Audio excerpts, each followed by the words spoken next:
ที่2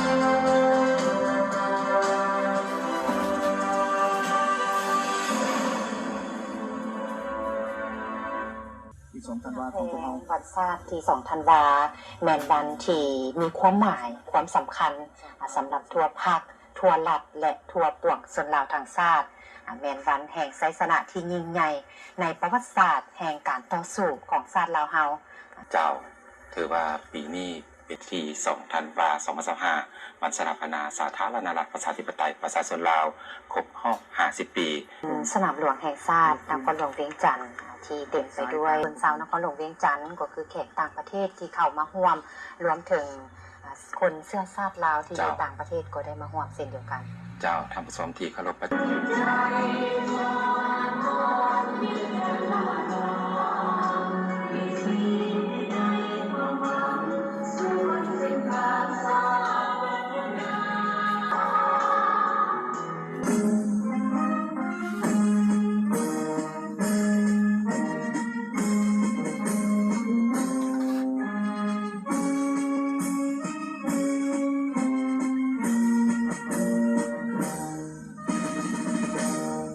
ตามมาด้วยกระทรวง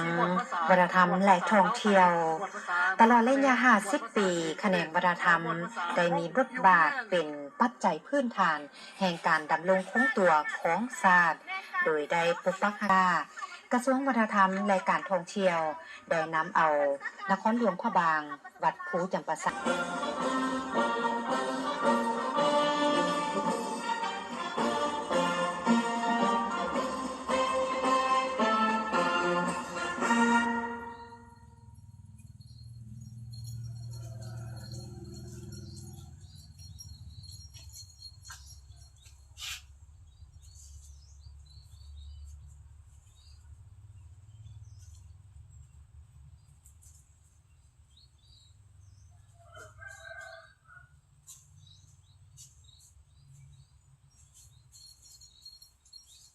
สบายดีบรรดาสาย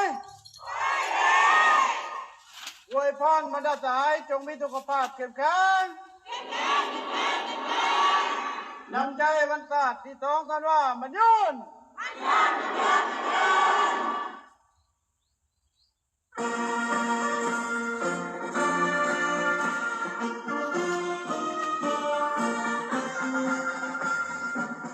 มันยื